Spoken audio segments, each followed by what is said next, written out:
de mayo sale un coche oficial con 2 inspectores de la Comisaría de Policía Nacional de Burgos.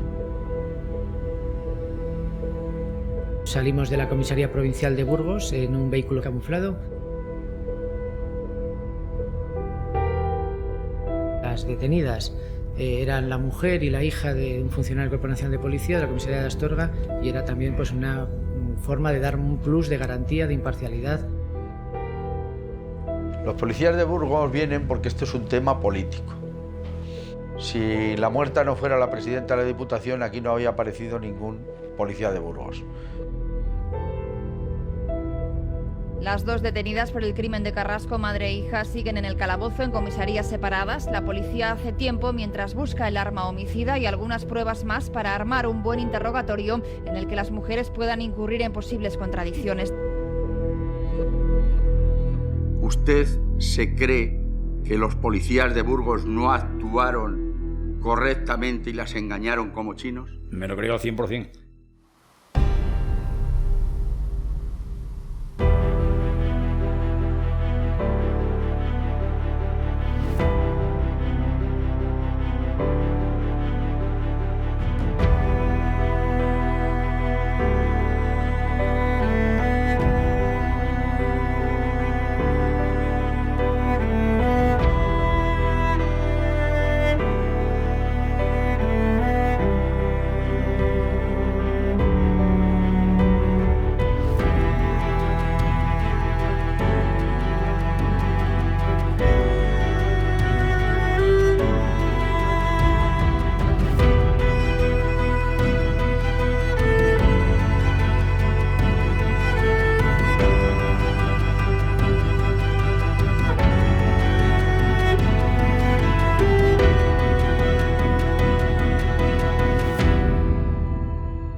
El caso de Raquel sin duda es el más difícil de todos, porque la madre está claro, la hija está menos claro, y lo de Raquel pues es más difícil de entender.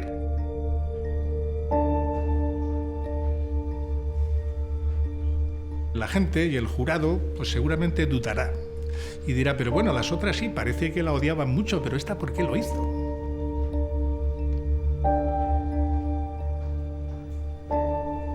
Lo que ocurre con Raquel es que lo que ella dice es un conjunto de coincidencias que yo creo que son imposibles de creer. Son muchas coincidencias. Respecto de Raquel, también es muy curioso lo que hacía en la calle Lucas de Tui. Porque claro, resulta que había estado tomando café con Montserrat y con Triana en casa de Triana hasta las 4:30. Y después se marcha y se va directamente a la calle Lucas de Tui, esquina con San Piro, allí aparca. ¿Qué hacía allí nada menos que 1 hora? Pues lo decía el controlador de la hora, que la ve como si estuviera esperando. Hombre, y estaba esperando, porque efectivamente estuvo nada menos que 1 hora. Nada menos que 1 hora.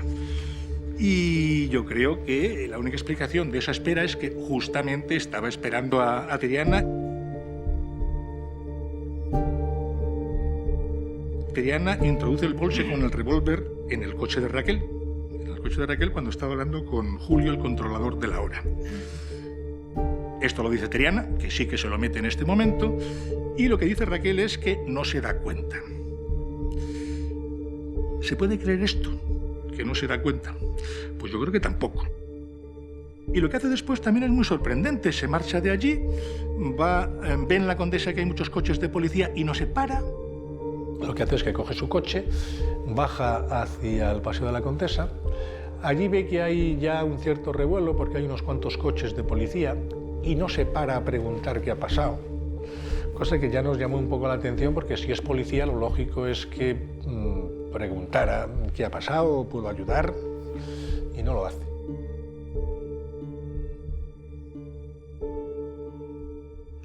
Mire, esa tarde, según los registros de llamadas, hubo 3 llamadas entre usted y Raquel. Sí. ¿Le hace usted una llamada a Raquel comentándole que tenían paradas en Gran Vía de San Marcos a Triana y a su madre y que acusaban a su madre de haber matado a Isabel Carrasco? Sí. ¿Qué fue lo que dijo Raquel? Pues mostró sorpresa en ese momento. ¿Recuerda alguna palabra concreta que dijera? Sí, me recuerdo la frase de ¿pero qué me estás contando? Eso sí, digo, pero lo que estás oyendo, digo, ¿que ha ocurrido esto? ¿Le dijo en aquel momento, en esa llamada de las 17:45, Raquel, que ese día o esa tarde hubiera estado, hubiera visto o hubiera hablado con su amiga Triana? No, no me dijo nada. Y se va pues a un taller de restauración, luego va a un supermercado, queda con su hermana, va a coger agua a una fuente.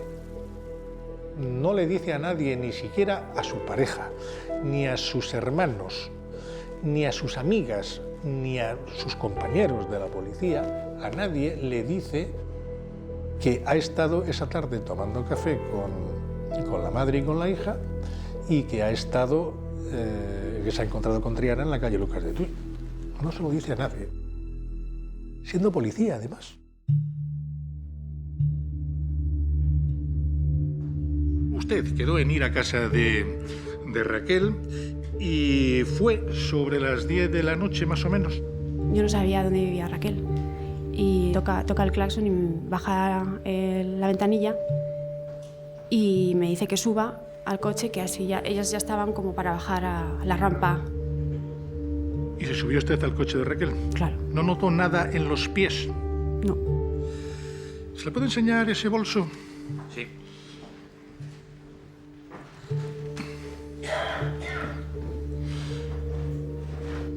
¿Usted vio ese bolso por allí? No. Dice que había muchas cosas. Dele la vuelta. Vi bolsas. Yo vi bolsas de plástico. Pero no ese bolso. De haber estado en el suelo, ¿la habría pisado usted o lo habría notado o no sabe? Depende de dónde estuviera, ¿no? Si estaba Los justo... pies, digo en los pies, donde usted tenía que poner los pies. Sí, pues sí, claro. Si hubiera estado ahí, pues lo hubiera pisado, lógicamente. Si hubiera estado allí, que es un bolso grande, además con el revólver dentro, lo tenía que haber descubierto, lo tenía que haber pisado y no se dio cuenta de que estaba allí o que pudiera estar ese bolso con el revólver. ¿Qué es lo que pasó entonces? Porque esto es lo que demuestra que efectivamente Raquel sí que sabía que tenía el bolso y si no estaba en el coche, se lo había escondido en otro lado. Lo tenía que haber escondido en otro sitio. Por eso yo creo que ella participó y que estaba de acuerdo con ellas.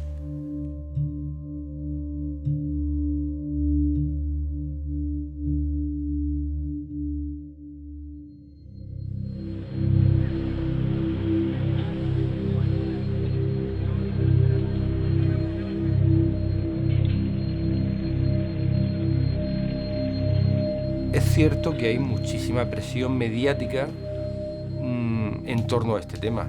Y esa presión en ocasiones no es objetiva, sino yo tengo la impresión desde un primer momento que hay una intención por parte de cierta prensa y por parte de ciertas acusaciones en conseguir un castigo ejemplar.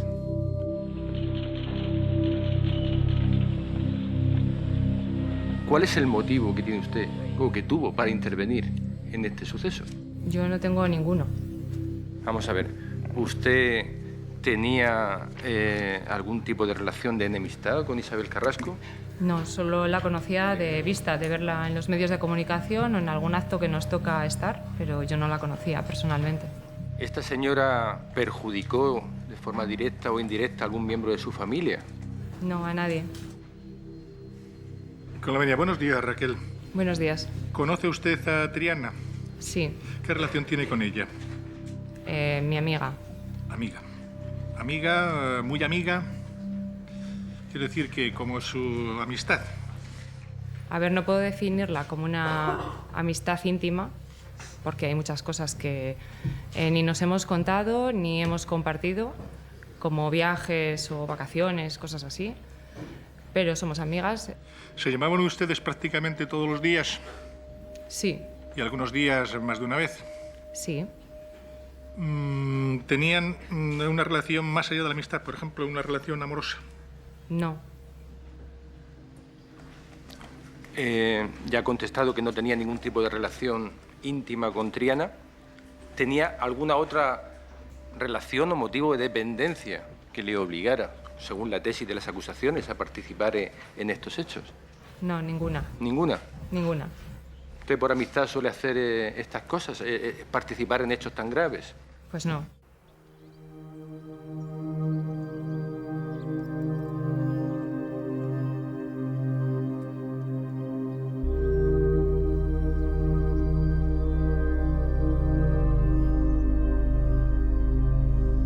Yo conocí a Raquel cuando con 12 años ella estaba de socorrista en la piscina de Carrizo y yo, como estaba mala de la espalda, tenía que ir a nadar siempre y iba a la hora que no había casi nadie, de 2 a 3.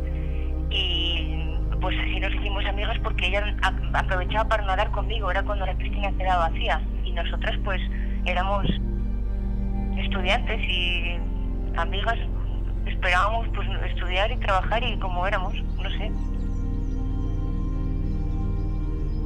Yo me esperaba, como me enseñaron, estudiar, hacer bien y que trabajar y que te viniera el bien igualmente.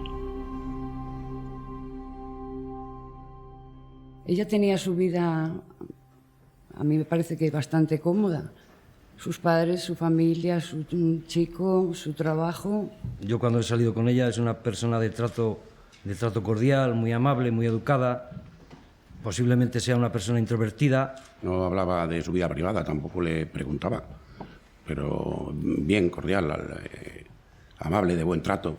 Las armas no le gustaban. ¿Eso cómo lo sabe usted? Porque me lo decía ella.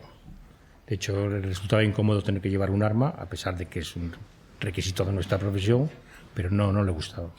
¿Considera que Raquel es una persona que está capacitada para ser policía, una policía en funciones de barrio?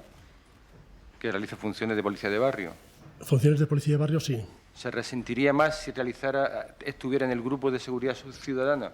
A mi juicio, sí. ¿Por qué? Porque no la veo apta para situaciones tensas. Prefiere adoptar, inclinarse, es decir, trabajar en la otra parte, como puede ser auxilio de víctimas, identificación de partes, testigos. Estando con usted, ¿ha presenciado algún incidente en que Raquel no se comportara de una manera activa? Pues sí, un día íbamos a retirar un vehículo a unos ciudadanos rumanos y hubo una pequeña tensión y ella se puso muy nerviosa. ¿Pero usted alguna vez ha dicho a sus superiores que Raquel no vale para ser compañera en el supuesto de cualquier actuación, digamos, con tintes algo violentas? A lo mejor Raquel y muchos tampoco valen. No, le pregunto si usted ha puesto en conocimiento de sus superiores que usted no se encuentra protegido la espalda con una compañera. Nunca, yo nunca he dicho eso. O sea, jamás lo ha puesto en conocimiento. Jamás. No sé, si alguien me dice que un policía hubiera estado inmerso en estos hechos y tuviera que haber apostado por quién podía ser, yo sin duda a Raquel la hubiera puesto en el último lugar de la lista. ¿A usted le sorprendió por ese comportamiento que se viera implicada en estas circunstancias, en estos hechos? ¿En estos por lo que estamos aquí? Sí, claro. Claro. No, pero es imposible.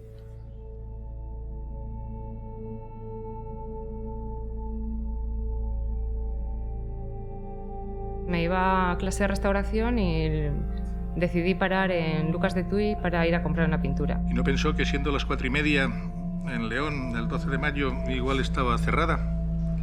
No. Bueno, la pregunta es, ¿por qué estuvo usted una hora o más de una hora allí?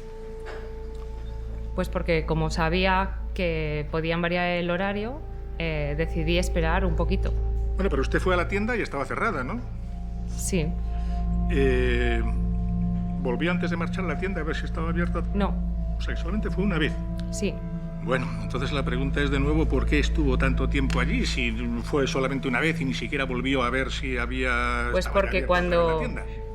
Pues porque cuando, como le he dicho, me puse a tirar los papeles que tenía dentro del coche, apareció un controlador de la hora por la otra acera, me saluda y me dice que espere un momento, que quiere hablar conmigo. ¿Ella qué estaba haciendo? ¿Yo qué estaba haciendo? Ella, Raquel. Ella allí estaba parada. Parada. Estaba como esperando.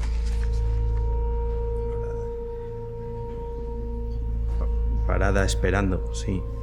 ¿Estaba usted esperando que llegara Triana? No. No. La pregunta de la espera es porque, según Julio, el controlador de la hora, decía que cuando usted la ve que estaba como esperando, en actitud de espera. No estaba esperando. No, además el que me dice que espere un momento es él.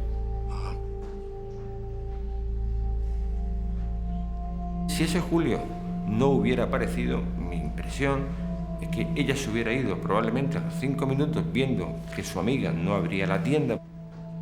Triana no se hubiera encontrado con Raquel. Y bueno, pues yo no estaría aquí explicando la versión de Raquel. La importancia del testimonio de Julio es básica porque en la primera declaración ante la policía él no habla de situación de espera. Claro, al introducir esa frase, las acusaciones se agarraron como felinos a esa declaración para decir, claro, es Raquel la que está alargando esa conversación con este señor para que mientras tanto Triana o su madre o quien fuera terminaran o realizaran el trabajo y les diera tiempo a pasar por allí. Yo a ese señor lo he visto muy nervioso. Me consta que ha habido personas que han hablado con él y él dijo que no quería más presiones, que no quería hablar por nadie, que era una situación muy comprometida para él y que no quería saber nada. Es obvio que ya tenía que haber manifestado a cualquier persona, a la que fuera. Acabo de ver a esta chica, eso es lo normal, si no, no estaríamos hablando de esta situación. No dijo nada a nadie porque su mente no le filtraba la capacidad para decir que había visto a Montserrat y a Triana y su mente no se creía que ellas dos pudieran estar implicadas en ese asesinato.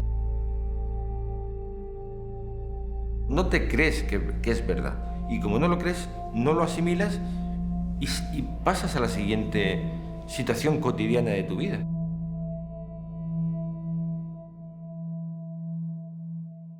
¿Se le puede poner el vídeo, por favor?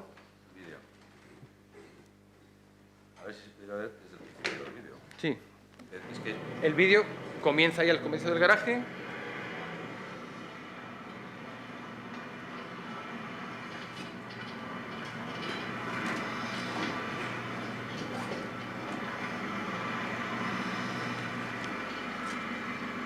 ¿Reconoce ese trayecto como similar? Correcto. Ese trayecto dura 17 segundos, tal y como cuesta la foto. No 2 minutos, 17 segundos. Bien, usted va incorporada. ¿Qué le dio tiempo a hablar en 17 segundos? Nada, me preguntó Raquel si había terminado la clase bien y no recuerdo más. ¿Estaba nerviosa usted en ese momento? ¿Estaba alterada? Bueno, ¿Estaban todas alteradas? Estábamos impactadas. Impactada. ¿Se le ocurrió mirar qué es lo que había debajo de los asientos del copiloto, por alguna curiosidad? Pues no. Ella dijo que cabía la posibilidad de que no hubiera topado con ese bolso, aunque estuviera allí. Abro la puerta, me monto, empiezo a llorar, no me lo puedo creer, ya ha llegado. Te bajas y subes a casa. Si hubiera algún objeto de esas características más o menos dentro del asiento del copiloto, estando en situación normal, ¿es posible con su pie del 38 que no lo hubiera tocado? ¿O si lo hubiera percibido, hubiera habido un roce, dado que duró 17 segundos, no hubiera pensado nada más? ¿Eso es posible? Yo no noté nada. Yo no sé si es posible o no es posible. Yo no noté. Ha dicho usted exactamente que dependiendo de dónde estuviera el bolso, ¿no? Es decir, que podía estar y en esos 17 segundos no verlo. Podría ser. Yo no lo vi ni percibí nada, pero, sí, lo que vio pero poder estar, podría estar. Podría estar. No hay tanta opción de mirar por todos sitios, saber qué es lo que hay, y si el coche está limpio, sucio, mojado, hay bolsos o no hay bolsos, no hay tiempo material. Y eso fue lo que pasó.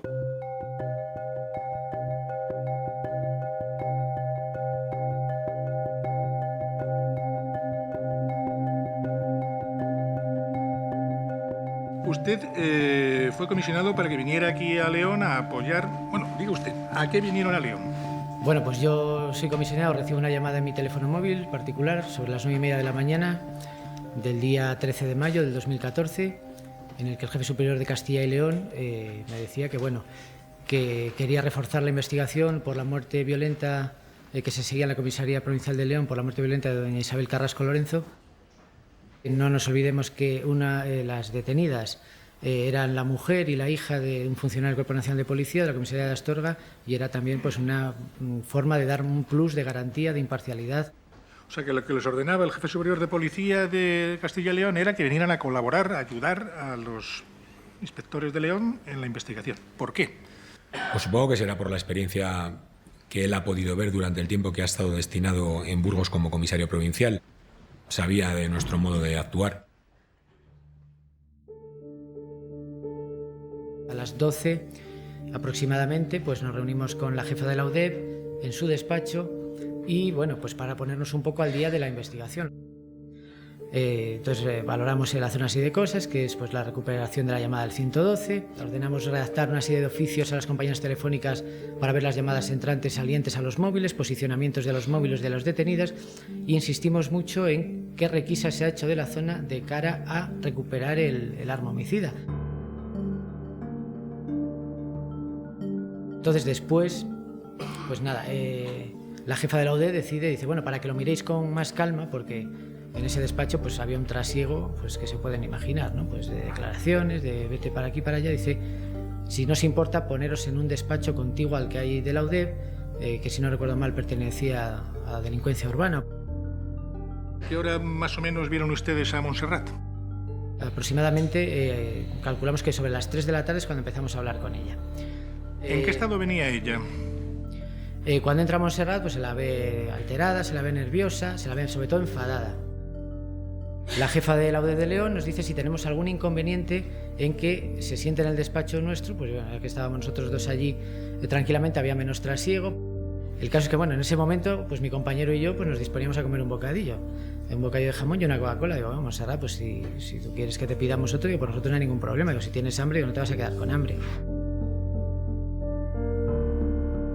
Con nosotros se encontraba pues otro clima de confianza, otra empatía. Es normal en cualquier investigación. Cuando un policía, un funcionario del Cuerpo Nacional de Policía hace un registro, te pone la casa patas arriba, te detiene, pues no le vas a ver igual que uno que aparece nuevo, lógicamente. Su intención en todo momento era dejar muy claro que ella era la autora material de los hechos y que su hija no tenía nada que ver, y que bueno, pues manifestaba su disgusto y su desasosiego porque su hija estuviera detenida, porque si hubiera practicado un registro en su domicilio no entendía esa situación. Se abre a nosotros y dice, voy a reconocer que he matado a Isabel Carrasco, y dice, además ya lo tengo pensado porque sé que si yo declaro, Triana se va a ir a la calle y aparte tengo el pleno convencimiento de intentar pasar o hacerme pasar por loca. No se mostraba para nada en absoluto arrepentida.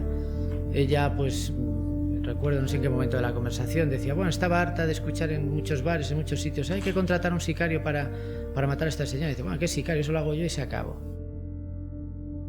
Bueno, mire, le preguntaba, ¿sobre qué hora llega Triana más o menos? Yo calculo que sería entre las 5 o las 6 de la tarde aproximadamente. ¿Las dejan estar juntas? Bueno, ¿Y por qué? Sucede lo siguiente. Llega Triana porque había que hacer por parte de Policía Científica una prueba, que es el kit de disparo, una prueba pues simplemente para saber si hay restos de residuo en la ropa, entonces hay que intervenir la ropa a las detenidas.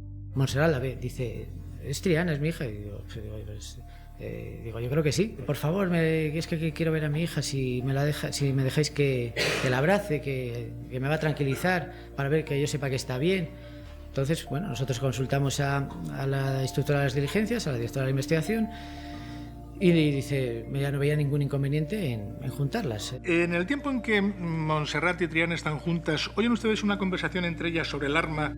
Pues a raíz del encuentro del que hablamos anteriormente, retomando esa situación, pues bueno, Triana y Montserrat se abrazan, ¿qué tal? ¿Estás bien? Sí, tú tranquila, que yo estoy bien. Empiezan un poco, bueno, lloran, se abrazan, un poco se consuelan en resumidas cuentas, ¿no? Que nos pregunta Montserrat, bueno, ¿cuándo puedo declarar yo todo esto que quiero, ¿no? Estaba como muy insistente en declarar. Digo, mira, el momento de la declaración no depende de nosotros, depende de la estructura de las diligencias, pero me parece que no va a ser muy pronto porque dentro de la investigación de un homicidio, por lo menos en nuestro caso, la recuperación del arma homicida es una pieza fundamental. Entonces es cuando Montserrat dice abiertamente, dice, no os molestéis en buscarla en el río porque no está allí. Dice, la tiene una tercera persona. Triana la mira como diciendo, bueno, pues, ¿qué pasa aquí? Y sí, la tiene una tercera persona. Y entonces ya empieza como una discusión coloquial, una especie de rifirrafe entre las dos. Mamá, ni se te ocurra decir quién tiene el arma, no se te ocurra decir quién tiene el arma, que se le escapa entre dientes que es policía, sí, ¿no? Hablando, que es policía. ¿Eso lo dice en su presencia? Sí, en mi presencia. ¿Ustedes no estaban escondidos como se han sugerido en la otra parte de esas dependencias? Es que hay momentos que se quedan a uno grabados, hay momentos que a uno se le quedan grabados en la memoria y ese es uno de los momentos que a uno se le quedan grabados en la memoria, ¿no? Estamos mi compañero y yo de un lado de la mesa y Triana y Montserrat del otro. Y después de esto, o poco después, es cuando oyen que alguien ha llamado... Entra, si no recuerdo mal, es el jefe de delincuencia urbana de aquí de León, hablando por su móvil, me hace un gesto y me participa que un funcionario de su grupo ha recibido una llamada de una persona que dice ser policía y que pudiera tener el arma que se había dado muerta a Isabel Carrasco.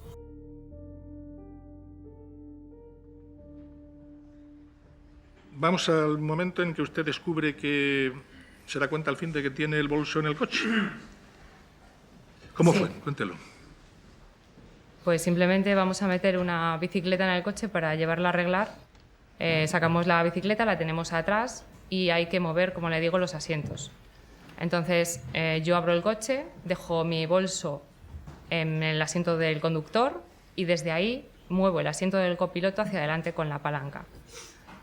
Voy a la parte de atrás, abro la puerta detrás del conductor, veo las garrafas y digo, bueno, voy a sacarlas. Entonces al coger la primera garrafa y levantarla se ha desprendido el asa y el asa ha arrastrado al tapón. Con lo cual la botella, o sea, la garrafa en sí, ha caído, ha rebotado en el coche y ha empezado a salir el agua.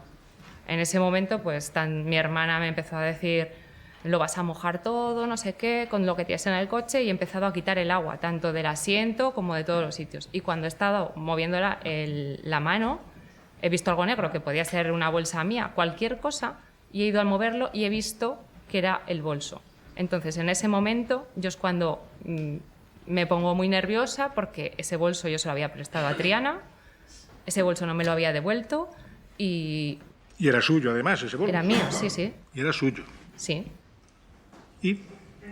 Sí, entonces es cuando me pongo tan nerviosa que las empiezo a decir, este bolso no tiene que estar aquí, ¿qué es esto? Se lo había dejado a Triana. Voy por la otra parte del coche, por la otra puerta, porque desde donde estoy, pues... entonces cojo el bolso, lo abro... miro que hay un pañuelo, lo saco así, veo que hay un guante y un bolso y tiro del asa. Entonces veo que hay algo brillante en el interior que identifico como parte de un arma. Entonces en ese momento es cuando yo intento explicarles lo que se me va pasando todo por la cabeza, que yo la había visto, que se había cruzado conmigo, que estaba con Julio, ellas no entendían nada. De repente ella se puso muy nerviosa y empezó a decir ya cosas sin sentido, o sea, se puso muy nerviosa, casi no podía respirar y ella decía, esto no tiene que estar aquí, esto no tenía que estar aquí. Y entonces ya es cuando, y ya empieza a decir que es que, porque cuando vi a Triana, bueno, en realidad no se le entiende porque está muy nerviosa, habla muy deprisa, se le corta la respiración. ¿El bolso dónde estaba? Cuando yo lo veo ya Raquel lo tiene en la mano, es cuando está diciendo esto no tiene que estar aquí y está detrás del asiento del copiloto. ¿En el suelo? Está en el suelo. ¿Dio alguna explicación de por qué podía estar ese bolso y ese revólver y el otro bolso y los fulares y todo dentro de su coche?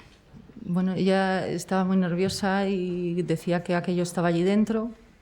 Y claro, le preguntamos qué había pasado. Entonces nos dijo que la tarde anterior que había visto a Triana. Quiero decir, mire, ¿se le puede exhibir el bolso?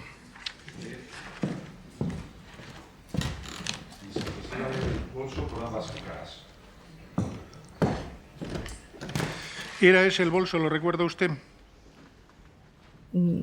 Sí, bien pudiera ser, sí. Bien pudiera ser. ¿Ocupaba o no ocupaba el espacio del suelo? El bolso sí que estaba allí, pero no recuerdo cuánto ocupaba porque ella lo sostenía. Entonces... Bueno. Y es entonces cuando piensa o pone en relación que cuando se encontró con Triana le podía haber metido algo en el coche. Claro, por supuesto.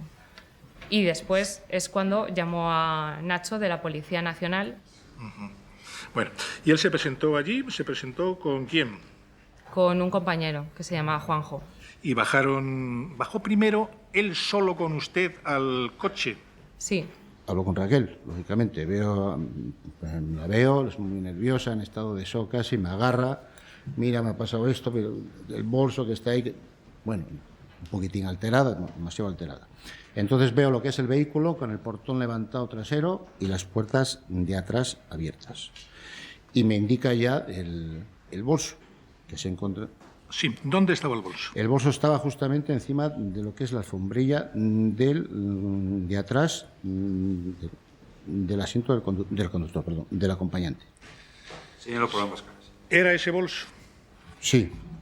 Bueno, el bolso yo realmente, si le digo las características justas, no se lo puedo decir si era este, porque yo cuando lo vi, lo que era que estaba colocado, si está aquí está la alfombrilla, aquí justamente. Estaba ahí, tal cual. Tal y como estaba colocado, alguien que se subiera al coche y entrara en la parte trasera derecha lo tenía que ver. Sí, indudablemente, sí. Lo tenía que pisar para poder sentarse. O apartarlo o pisarlo. O apartarlo o pisarlo.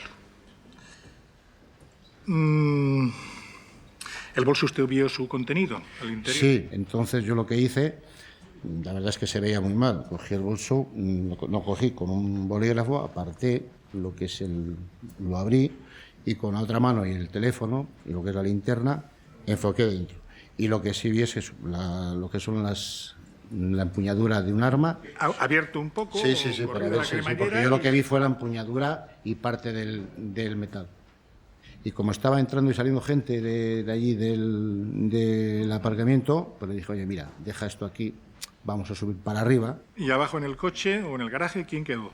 Juanjo con la hermana de Raquel. Con Beatriz. Y yo intento tranquilizar a Raquel porque la encuentro así muy alterada, muy estado sola. Digo, bueno, tranquilízate, siéntate y cuéntame lo que ha pasado, porque... Y después van allí su jefe, que es Paco, ¿no? Sí, Francisco. ¿Y vienen también los policías de Burgos? Sí, también. 2 policías de Burgos. Sí. Cuando llegamos a ese inmueble, encontramos a Raquel Gago en la calle, acompañada del funcionario policial adscrito al Grupo de Delincuencia Urbana que había recibido la llamada de Raquel. Lógicamente, pues nos invita a subir a su casa. Le decimos a Raquel Gago que nos diera una versión o una explicación razonable del por qué ese arma aparecía ahí. Nos hemos sentado en el salón y les he explicado cómo era todo. Me han ido preguntando, sobre todo los policías de Burgos. Y fue entonces cuando les contó que se había encontrado con Triana en Lucas de Tuy y que le había dicho eso de si tienes abierto el coche y que usted se lo había abierto. Sí. Y entonces fue cuando entendió usted o les explicó que pudo ser el momento en el que le metió el bolso en el coche. Sí. Bueno. Mira, vamos a ver, se lo voy a preguntar directamente. ¿Le llamó usted a Nacho porque pensó que Montserrat y Triana, que ya estaban detenidas, la iban a descubrir en algún momento e iban a decir que el revólver lo tenía usted? No. Y que teniendo en cuenta que cuando le metió Triana el bolso estaba allí Julio y que había llamadas telefónicas entre ustedes, al final la podían poner en relación y que el único modo de salvarse de este asunto era decir que se lo había encontrado por casualidad. No. Y estaba un compañero de delincuencia urbana con otra chica al lado del coche. El compañero estaba custodiando el coche, lógicamente, y cuando bajamos nos hace como una indicación así con la mano. Si no recuerdo mal, es el jefe de delincuencia urbana el que baja esa bolsa al suelo. La abre y con ayuda de su teléfono móvil, con una linterna, pues alumbra dentro. Y soy yo con un fular, con un bolígrafo el que aparte un fular y veo que efectivamente dentro hay un revólver. Mi compañero se asoma, también lo ve. Y simplemente comprobamos que ese revólver no esté amartillado, no esté en condiciones, que esté en condiciones seguras para su traslado, y el jefe de delincuencia urbana vuelve a cerrar la bolsa y lo deja. Yo siempre he declarado que yo no había tocado el arma para nada, ni que recordaba exactamente cómo había sido ese momento, pero lógicamente, pues bueno, hemos intentado recordar ese momento con ayuda de nuestros compañeros. Cuando bajaron hubo un policía, el de los de Burgos, uno de los de Burgos, el que es moreno y tiene calva, Ese hombre bajó como en actitud de, bueno, se acabó todo, nos vamos, cogió el bolso con un boli, lo sacó del coche, lo tiró en el suelo, abrió, sacó un fular, lo tiró por el suelo, lo volvió a recoger con el boli, volvió a coger el asa del bolso y lo lanzó y lo tiró donde cayó, detrás del asiento. Todos los policías tocaron el bolso y con lo cual nadie, ni ellos mismos, pueden saber dónde estaba originariamente el bolso. Esa es la vista desde el otro lado, es decir, ahí estarían las garrafas y en el otro lado estaría, pues se ve un poco del bolso y del fular, ¿no es así? Sí, bueno, le tengo que decir que esas fotos están hechas en comisaría, cuando mi coche va a comisaría. El coche en el garaje inicialmente no está así. O sea, lo que pueden ver todos de los fulares o lo que es el negro, que puede ser el bolso, la alfombrilla del coche, porque aquí ahora mismo no lo distingo, no es así no es real.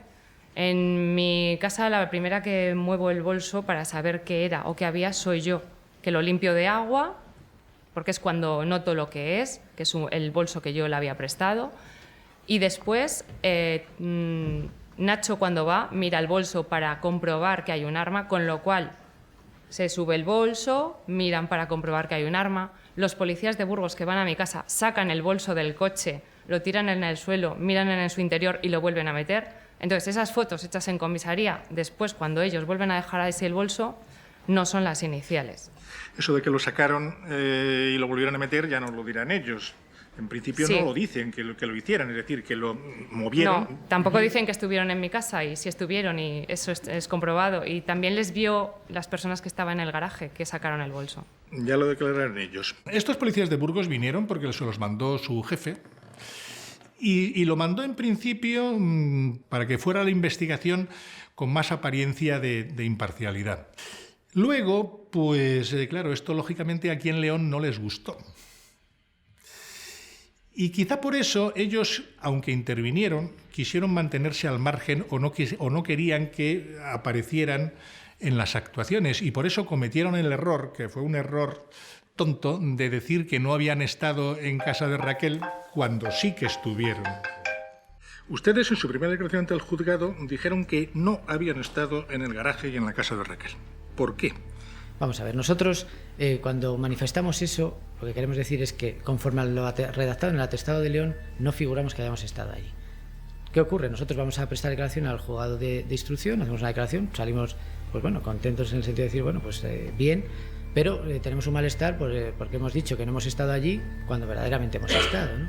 Bueno, pero pues digo que ¿por qué lo dijeron? O mejor dicho, al revés, ¿por qué dijeron que no habían estado? Pues porque en el atestado, en la comparecencia que se hizo sobre esa diligencia, nosotros no figurábamos. Cuando se redacta en León esa comparecencia no figurábamos. Es una práctica, digamos, habitual. Muchas veces pueden comparecer, ir 20 funcionarios a una llamada, a un servicio, y comparecer 4. Hay una cosa palmaria y acreditada, y es que ellos han faltado a la verdad. Lo cierto es que esas personas, cuando prestan declaración, dicen que no han estado en casa de Raquel, y que la primera vez que la ven es cuando llega en su coche con Nacho a las dependencias de la Policía Nacional. ¿Qué explicación tiene para eso?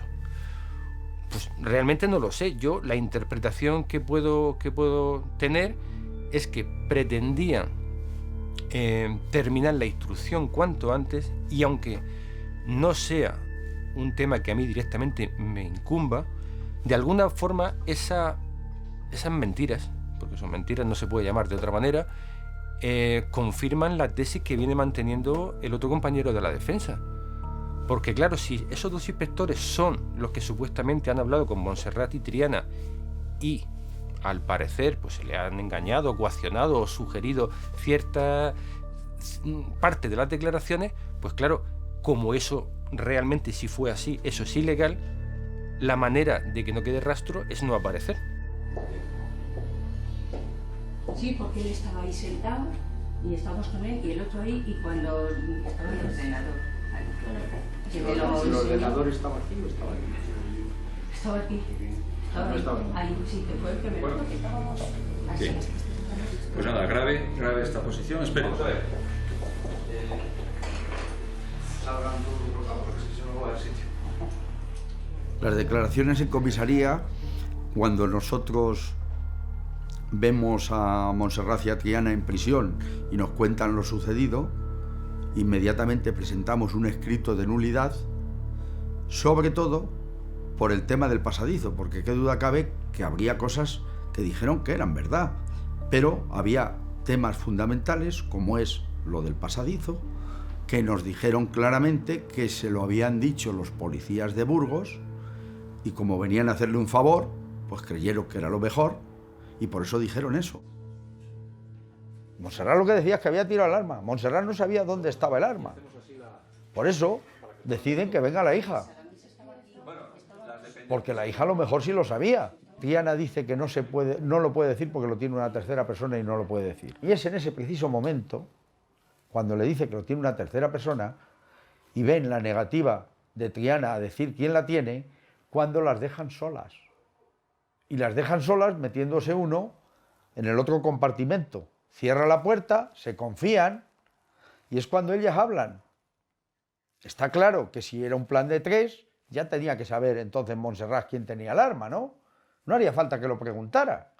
Luego, si eso lo oyen los policías, y creemos que es verdad que lo oyeron, pero detrás de la otra dependencia, la única explicación lógica es porque Montserrat no sabía quién la tenía. Luego no había plan preconcebido. ¿Recuerda usted, Es que no lo sé. si nada más llegar y al poco de dejar las juntas, ustedes se salen, aparentemente los dos, y las dejaron solas, y su compañero, en vez de salir, se colocó detrás del murete a la derecha, y es ahí donde oye que hablan ellas y sale esto?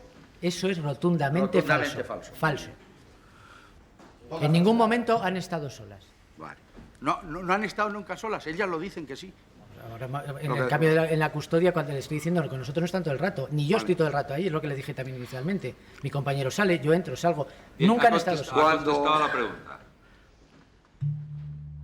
Y en ese intermedio es cuando se produce la llamada de Raquel, y es cuando Montserrat se asoma a la ventana de esa dependencia, y es en ese momento cuando se da cuenta que hay otra dependencia en esa, porque está abierta al lado de la ventana y al lado de la puerta, pero como las tienen sentadas de espaldas al muro, no lo ven, lo oyeron ilegalmente, porque es ilegal, las conversaciones que se graban por la policía en calabozos se anulan, pero si hay un policía al lado oyéndolo, eso sería nulo, que no tendría mayor consecuencia en el caso en cuanto a los disparos, pero así a todo lo demás que se hayan podido inventar los policías de Burgos que nos pueda perjudicar y no sea verdad. Ustedes iban recogiendo lo que ellas iban diciendo sobre el relato de los hechos, ¿no? Sí. Concretamente, en ese relato dijeron tanto Montserrat como Triana que la entrega de ese bolso con el revólver se había producido en el pasadizo que hay entre la Plaza de Colón y Gran Vía de San Marcos. Sí, por esa zona. Dijeron algo de que, o mencionaron que no hubiera sido así, o que tuvieran dudas, o que hubiera podido entregarse más bien, como han dicho en el acto del juicio, en un garaje de la calle Lucas de Tuy, y que luego allí Triana lo recogiera. No. ¿Y no había dicho anteriormente que el bolso se lo dio en el pasadizo? Me limité a decir lo que me dijeron ellos que tenía que decir, porque venían a ayudarme, porque eran amigos de mi padre y del comisario de Valladolid, y yo... O sea que sí lo dijo, pero porque se lo dijeron los policías. Sí. Bueno. Y cuando le dio su madre eso, según lo que dijo anteriormente... No me lo dio. Bueno, perdón, quiero decir que cuando en la declaración anterior dijo, porque se lo dijeron los policías, que su madre le había dado el bolso, dijo usted también que le había dicho deshazte de esto. Sí, es que ellos hicieron mucho hincapié en esa frase. ¿Eso también se lo dijeron los policías? Sí. ¿Y también lo dijo usted? Sí, porque sí, lo había dicho mamá y lo leí tal cual. Y nos dijeron que pusiéramos las horas y todo, que me aprendiera lo que había puesto, y así lo puse. ¿Les dijeron usted o su compañero, alguno de ustedes, que tenían que colaborar porque eran amigos de su padre y marido? Eso es manifiestamente falso. ¿Las coaccionaron de algún modo para declarar? Perdón, que si las coaccionamos, en absoluto. Eso es rotundamente falso también. ¿Hicieron algún trato con ellas para que, si colaboraban, ofrecerles la posibilidad de que salieran lo mejor posible de esta situación? Por ejemplo, que Montserrat pues, pudiera tener una condena más o menos corta y que Triana pudiera quedar en libertad. La verdad es que nosotros no tenemos la opción de pactar. Lo que sí que se produce es, a lo largo de todo el día, una conversación en la que, bueno, pues Montserrat sí que trata de hacer ver que su hija Triana no tiene nada que ver en la situación, trata de decir que qué le puede pasar a su hija, pero no se le ofrece ningún pacto porque no lo vamos a poder cumplir. Buenos días. Tome asiento, por favor.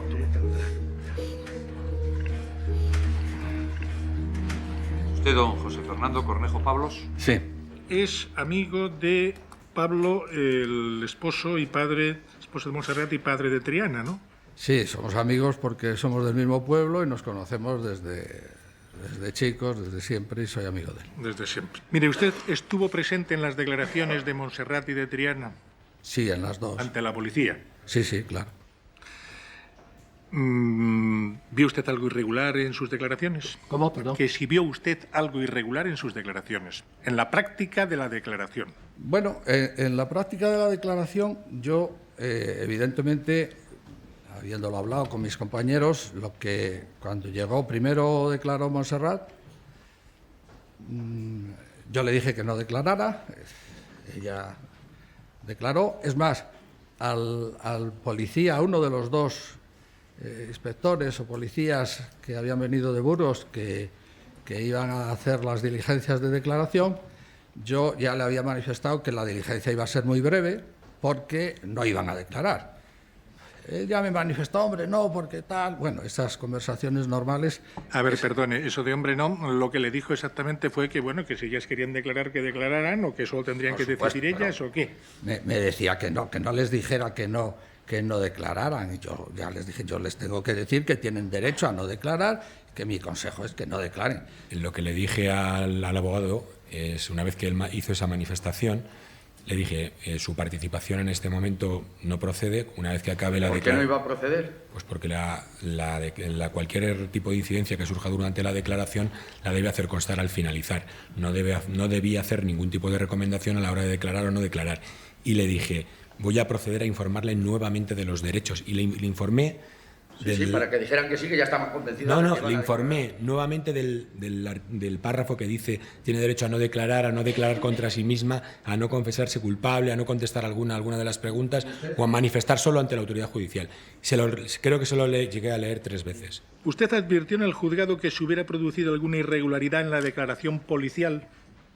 No puedo advertir eso en el juzgado porque yo no la había detectado. No la había detectado hasta entonces. Tampoco en la declaración ante el juzgado me imagino que observaría ninguna irregularidad.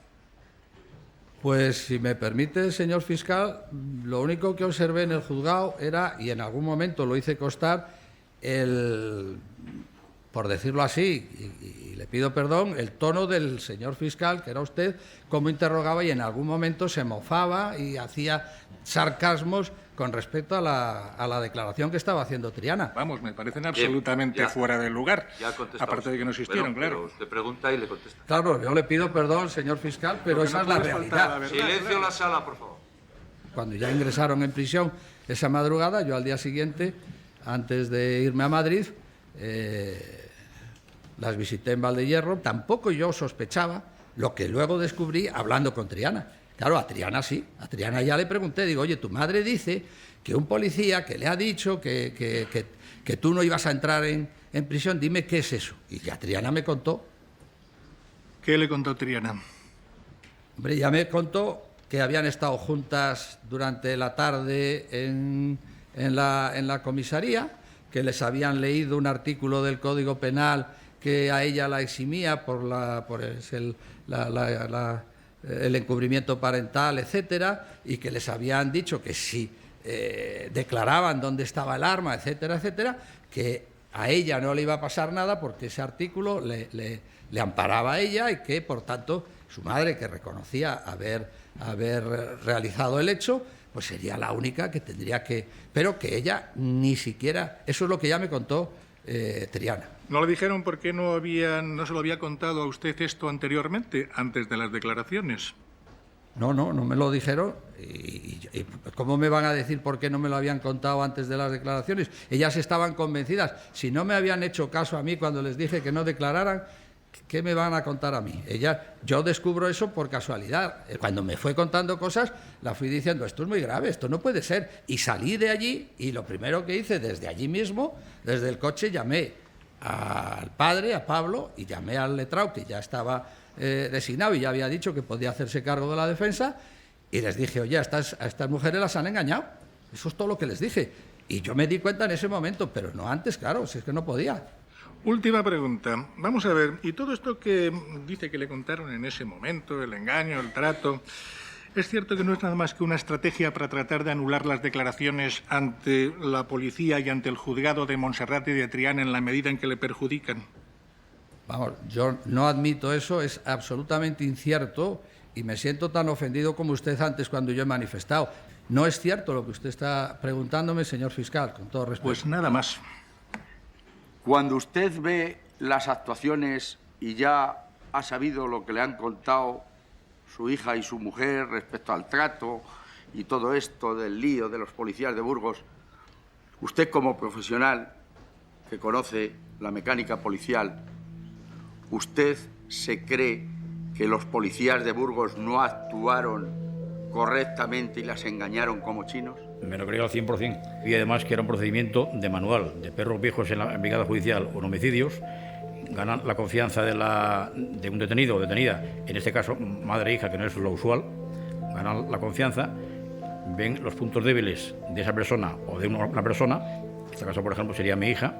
Le hacen un trato, le proponen un trato con el fin de buscar un objetivo, encontrar el arma. Le enseñan, argumentan un artículo del Código Penal, creo que es el 454, de la exención de responsabilidad criminal, y mi mujer entra al trapo como los miures y le cuenta lo que hay que contar.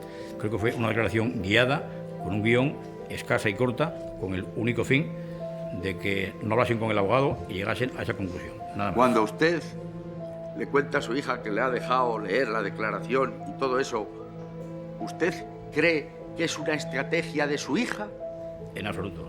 Yo creo que es una estrategia de los policías de Burgos que las enredaron, además abusando, incluso diciendo, argumentando una cierta amistad conmigo que yo no les conozco de nada en absoluto, porque venían de parte de algún amigo mío. Yo conozco al jefe superior de Valladolid de 4 o 5 veces, sin más. Entonces, su fin era ganar su confianza con el fin de llevarlas al huerto, a mi modo de ver.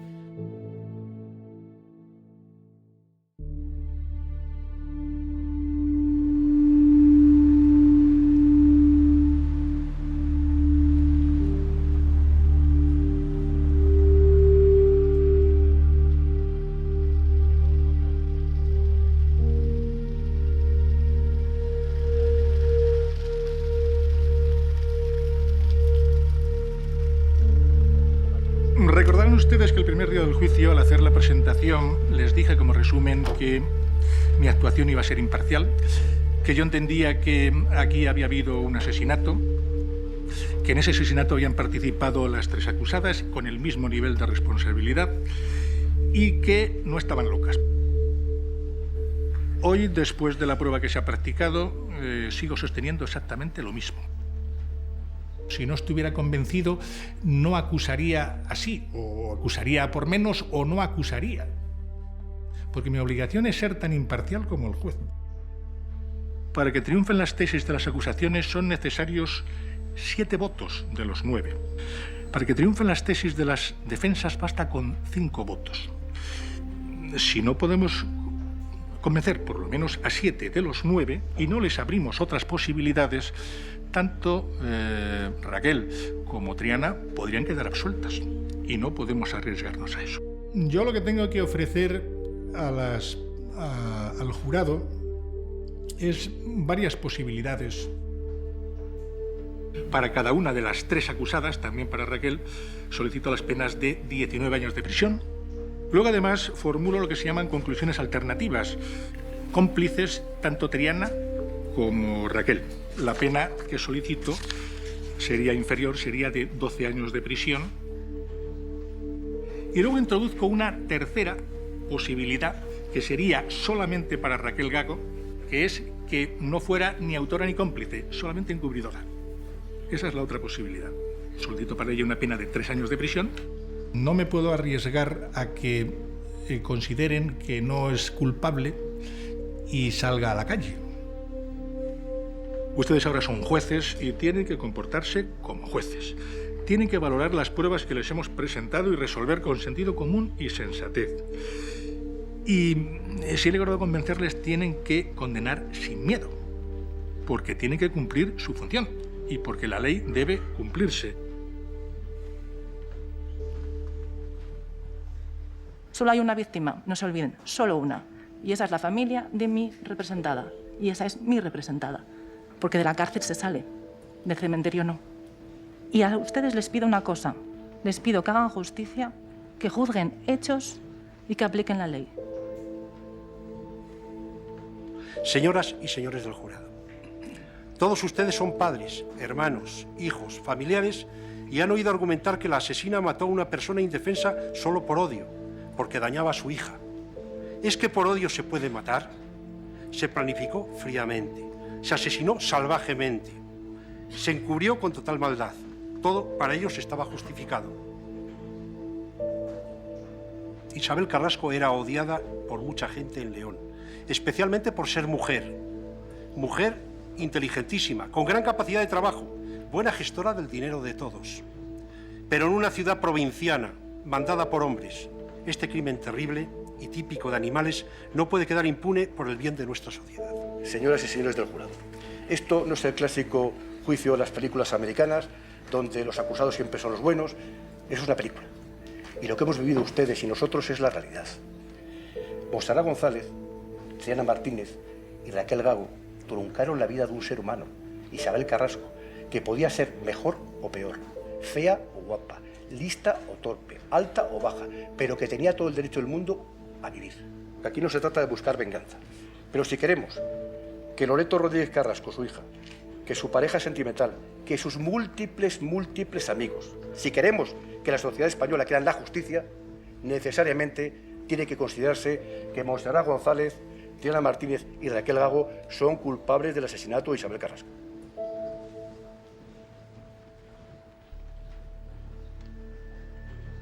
Se nos dice que no se está juzgando a la víctima. Claro que no. Pero ¿el comportamiento de la víctima no tiene relevancia a la hora de enjuiciar y pedir 23 años para estas personas? ¿Qué me quieren decir? ¿Que lo que ha pasado antes no tiene trascendencia? Hombre, claro que la tiene. Tenemos que defender a nuestra clienta.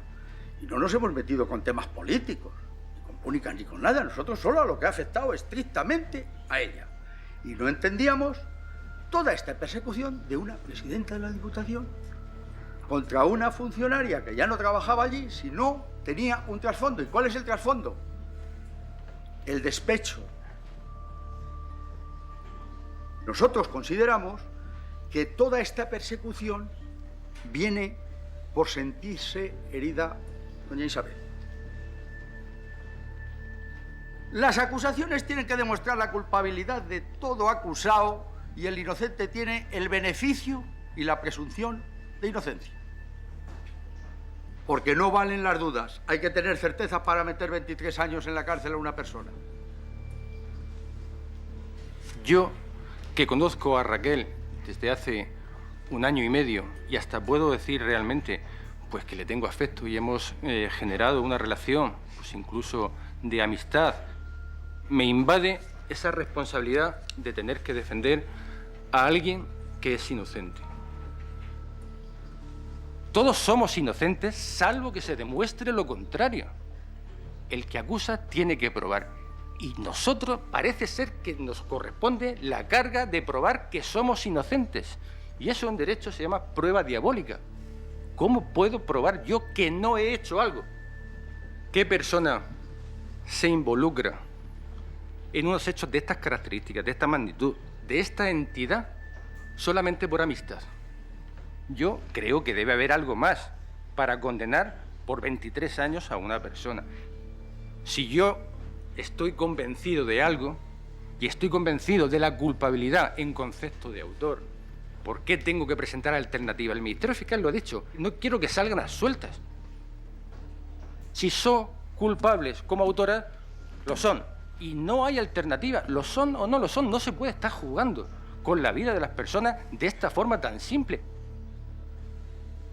Les pido que no olviden que es una cuestión muy grave, que actúen en conciencia y, sobre todo, en atención a las pruebas que se han practicado. Muchas gracias. Bien.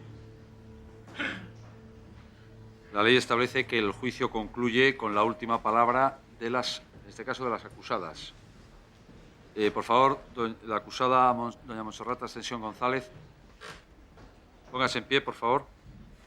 Doña Montserrat Ascensión González, póngase en pie, suba al estrado, acérquese al estrado, al micrófono.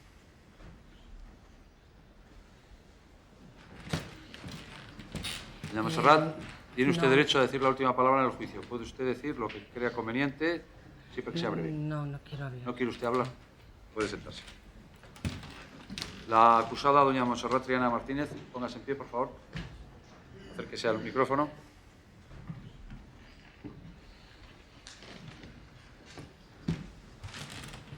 Le digo lo mismo que a su madre. Tiene usted derecho, según la ley, a decir la última palabra antes de que concluya el juicio. Puede usted decir brevemente lo que estime conveniente, añadir a lo que haya dicho su abogado, en fin, lo que usted crea conveniente en su defensa, puede decirlo. ¿Quiere usted hablar? Sí. Pues, ¿puede usted decir? Yo quería decirles que, en referencia a la visita que tuve con el médico forense y psiquiatra, don Tomás Ortiz Valero, tristemente fallecido el año pasado, solo fui capaz de contarle a él en agosto el incidente que tuve que pasar con Isabel en su casa, porque solo se lo había contado a mi madre.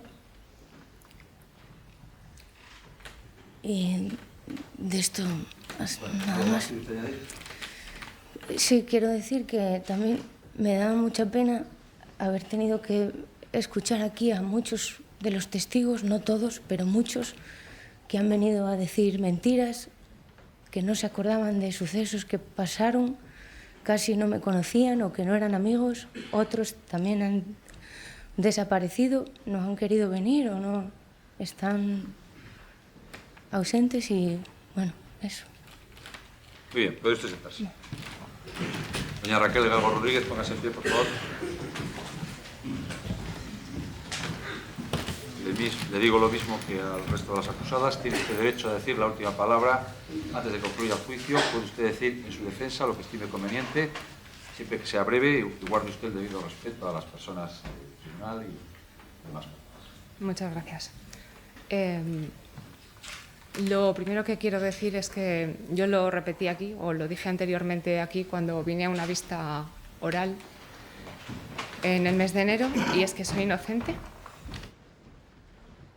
Quiero que las personas que están aquí puedan comprender que yo me levanté un día por la mañana, me voy a trabajar y por la tarde sigo más o menos igual y el día siguiente cambia mi vida. Entro en comisaría como testigo y salgo como imputada. Después de eso,